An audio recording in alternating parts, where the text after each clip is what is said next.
Hello children, let's begin today's lesson from 7th standard Hindi, part 6 हमारे राष्ट्रीय प्रतीक ಅಂದರೆ राष्ट्र चिन्हಗಳು ಅಂತ. सो छात्र इस पाठ के द्वारा राष्ट्रीय प्रतीकों का परिचय प्राप्त करके उनका सम्मान करना सीख सकते हैं. ಸೊ ಯಾವುದ್ಯಾವ್ದು ನಮ್ಮ ರಾಷ್ಟ್ರ ಚಿಹ್ನೆಗಳು ಮತ್ತು ಅದಕ್ಕೆ ನಾವು ಸಮ್ಮಾನ ಕೊಡಬೇಕು, respect, we should respect that. So स्वतंत्र देश की पहचान करने वाले चिन्ह राष्ट्रीय प्रतीक कहलाते हैं. भारत के राष्ट्रीय प्रतीक ये हैं. ಸ್ವತಂತ್ರ ದೇಶದ ಪಹಚಾನ್ ಕರ್ನೆ ವಾಲಿ ಚಿಹ್ನೆ ಅಂದರೆ ನಮ್ಮ ದೇಶಕ್ಕೆ ಏನೇನು ಐಡೆಂಟಿಟಿ ಕೊಡುತ್ತಲ್ಲ ಅದಕ್ಕೆಲ್ಲ ರಾಷ್ಟ್ರೀಯ ಪ್ರತೀಕ್ ಅಂತ ಹೇಳ್ತೀವಿ, ಅಂದರೆ ರಾಷ್ಟ್ರ ಚಿಹ್ನೆಗಳು ಅಂತ ಹೇಳ್ತೀವಿ. ಅದರಲ್ಲಿ ಫಸ್ಟು ರಾಷ್ಟ್ರೀಯ ಧ್ವಜ. ಈ ಧ್ವಜ ನೋಡಿದ್ರೆ ಅದು ಇಂಡಿಯಾ ಅಂತ ಹೇಳಿಬಿಡ್ತಾರೆ, ಆ ಥರ ರಾಷ್ಟ್ರೀಯ ಧ್ವಜ, ನ್ಯಾಷನಲ್ ಫ್ಲ್ಯಾಗ್. ಭಾರತೀಯ ಧ್ವಜ ಮೇ 3 ರಂಗ್ ಹೇ. ಭಾರತೀಯ ಧ್ವಜದಲ್ಲಿ 3 ಬಣ್ಣಗಳಿವೆ. ಕೇಸರಿಯ ರಂಗ್ ತ್ಯಾಗ और वीरता का प्रतीक है. ತ್ಯಾಗ ಮತ್ತು ವೀರದ ಬಗ್ಗೆ ಪ್ರತೀಕ್ ಇದೆ, ऑरेंज कलर. सफ़ेद रंग शांति और पवित्रता की निशानी है. पीस, ಶಾಂತಿ, ಪವಿತ್ರ, ಪ್ಯೂರ್, ಅದ್ರ ಬಗ್ಗೆ ಹೇಳುತ್ತೆ ವೈಟ್. ಆನಂತರ ಹರಾ ರಂಗ್ ಸಮೃದ್ಧಿ और खुशहाली का प्रतीक है. ಸಮೃದ್ಧಿಯ ಬಗ್ಗೆ ಅದನ್ನು ಹೇಳುತ್ತೆ, ಹ್ಯಾಪಿನೆಸ್ ಬಗ್ಗೆ. बीच में नीले रंग का अशोक चक्र है. ಎಲ್ಲರಿಗೂ ಗೊತ್ತಿದೆ ಅಶೋಕ ಚಕ್ರ ಇದೆ, 24 ಸ್ಪೋಕ್ಸ್ ಇದೆ. इसमें 24 तिलियाँ हैं. तिलियाँ ಅಂದರೆ ಸ್ಪೋಕ್ಸ್. 24 तिरंगा ध्वज देश की आन और शान की प्रतीक है. ಆನ್ ಮತ್ತು ಶಾನಿನ ಪ್ರತೀಕ್ ಯಾವುದಾಗಿರ್ತದೆ? ತಿರಂಗ, ನಮ್ಮ ಧ್ವಜ. ನೆಕ್ಸ್ಟ್ ರಾಷ್ಟ್ರೀಯ ಚಿಹ್ನೆ. ರಾಷ್ಟ್ರೀಯ ಚಿಹ್ನೆ ಅದಕ್ಕೇನು ಬರ್ತದೆ? ಸತ್ಯಮೇವ ಜಯತೆ ಬರ್ತದೆ. ಹಮಾರ ರಾಷ್ಟ್ರೀಯ ಚಿಹ್ನೆ ಅಶೋಕ್ ಸ್ತಂಭ ಸೆ ಲಿಯಾ ಗಯಾ ಹೇ. ಅಶೋಕ ಸ್ತಂಭದಿಂದ ತೊಗೊಂಡಿದ್ದೀವಿ ಇದು. ಯಹ 4 ಮುಖೋ ವಾಲಾ ಸಿಂಹ ಹೇ. 4 ಮುಖಗಳು, 1 2 3, ಅದರ ಹಿಂದೊಂದಿದೆ 4.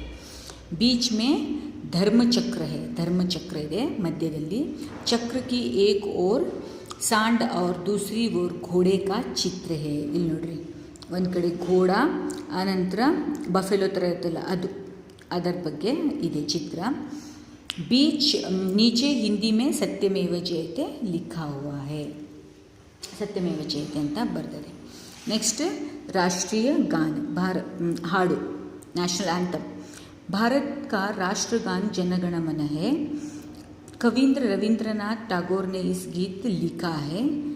राष्ट्रगान राष्ट्रीय समारोह, राष्ट्रीय पर्व तथा विद्यालयों में गाया जाता है. ಇದನ್ನು ರವೀಂದ್ರನಾಥ್ ಟಾಗೋರ್ ಬರೆದಿದ್ದಾರೆ. ಜನಗಣಮನ ಇದೆಲ್ಲ ಇಂಡಿಪೆಂಡೆನ್ಸ್ ಡೇ, ಆನಂತರ ನ್ಯಾಷನಲ್ ಫೆಸ್ಟಿವಲ್ಸ್ ಮತ್ತು ಸ್ಕೂಲ್ಗಳಲ್ಲಿ ಎವ್ರಿಡೇ ಹಾಡ್ತಾರೆ.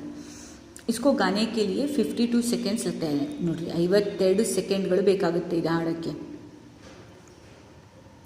52 सेकेंड्स है. राष्ट्रगान की धुन सुनने ही खड़े होकर सम्मान देना चाहिए. ಈ ಹಾಡು ಎಲ್ಲಾದರೂ ಕೇಳಿಸಿದ್ರೆ ನಾವು ಎದ್ದು ನಿಂತ್ಕೊಂಡಿದ್ದಕ್ಕೆ ರಿಸ್ಪೆಕ್ಟ್ ಕೊಡಬೇಕು. We should stand.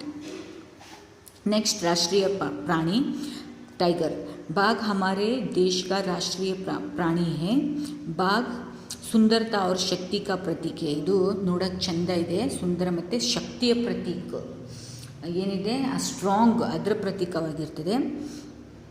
इसके शरीर पर धारियाँ होती है, पट्टे पट्टेಗಳಿರ್ತದೆ. यह पशु जंगलों में तथा राष्ट्रीय अभयारण्यों में पाया जाता है. ಅಂದರೆ ದೊಡ್ಡ ದೊಡ್ಡ ಇದು ಜಂಗಲಲ್ಲಿ, ಫಾರೆಸ್ಟಲ್ಲಿ ಇರ್ತದೆ, ಮತ್ತು ಒಳ್ಳೊಳ್ಳೆ ದೊಡ್ಡ ದೊಡ್ಡ ಝೂದಲ್ಲಿ ಇರ್ತದಲ್ಲ, ಆ ಥರದಲ್ಲಿ ಇದ್ದಿರ್ತದೆ. नेक्स्ट राष्ट्रीय पक्षी. हमारे देश का राष्ट्रीय पक्षी मोर है. इसके पंख रंग बिरंगे होते हैं. गर्दन नीली तथा लंबी होती है. गर्दन ಅಂದರೆ ನೆಕ್ ಬ್ಲೂ ಕಲರ್ ಮತ್ತು ಉದ್ದವಾಗಿದೆ. पंख ಕಲರ್ಫುಲ್ ಆಗಿದೆ. इसका नृत्य बड़ा मनमोहक होता है. ಅದರ ಡ್ಯಾನ್ಸ್ ನೋಡಿಬಿಟ್ರೆ ಫುಲ್ಲು ಖುಷಿಯಾಗಿಬಿಡ್ತದೆ, ಮನೋಹಕ. मोर प्राय ವರ್ಷಾ ಋತು में नाचता है. ಬಸಂತ ಋತು ಅದೇ ಥರಲ್ಲ, ಇದರದ್ದು ಆ ಟೈಮಿಗೆ ಆ ಮಳೆ ಬರ್ತದೆ, ಸೀಸನ್ ಇರ್ತದಲ್ಲ, ಆ ಟೈಮಿಗೆ ಇದನ್ನು, ಚಳಿಗಾಲದ ಟೈಮಿಗೆ, ಮಳೆಗಾಲದ ಟೈಮಿಗೆ ಇದನ್ನು ವಸಂತ ಋತುದಲ್ಲಿ ಇದು ಡ್ಯಾನ್ಸ್ ಮಾಡುತ್ತೆ ಅಂತ. नेक्स्ट राष्ट्रीय पुष्प. कमल भारत का राष्ट्रीय पुष्प है. लोटस यह सत्य और पवित्रता का प्रतीक है. ನಮ್ಮ ನ್ಯಾಷನಲ್ ಫ್ಲವರ್ ಏನಿದೆ ಲೋಟಸ್, ಕಮಲದ ಹೂ. ಇದು ಸತ್ಯ ಮತ್ತು ಪವಿತ್ರದ ಬಗ್ಗೆ ಹೇಳುತ್ತೆ. कमल तालाबों और झीलों में कीचड़ में खिलता है. ಸಣ್ಣ ಸಣ್ಣ ಇದಿರ್ತಲ್ಲ, ಕೀಚಡ್ ಅಂತ ಹೇಳ್ತಾರಲ್ಲ, ಕೆಸರು, ಅದು ಅನಂತರ ಸಣ್ಣ ಸಣ್ಣ ಕೆರೆಗಳಿರ್ತಲ್ಲ, ಅಲ್ಲಿಗೆಲ್ಲ ಕಮಲ ಹುಟ್ಟುತ್ತೆ. इसकी जड़ें पानी के नीचे होती है, ಅದರದ್ದು ರೂಟ್ಸ್ ನೀರಿನ ಕೆಳಗಿರ್ತದೆ. ಪತ್ತೆ और पुष्प ऊपर रहते हैं, ಲೀವ್ಸ್ ಮತ್ತು ಹೂವು ನೀರಿನ ಮೇಲಿರುತ್ತೆ. ये सभी चीन देश की स्वतंत्रता, एकता और गौरव के प्रदर्शित करते हैं. इनका सम्मान करना हमारा कर्तव्य. ಇದೆಲ್ಲ ರಾಷ್ಟ್ರ ಚಿಹ್ನೆಗಳು, ದೇಶದ ಬಗ್ಗೆ ಹೇಳ್ತವೆ, ಇದಕ್ಕೆ ನಾವು ಯಾವಾಗಲೂ ರಿಸ್ಪೆಕ್ಟ್ ಕೊಡಬೇಕು. So hope you have understood this lesson.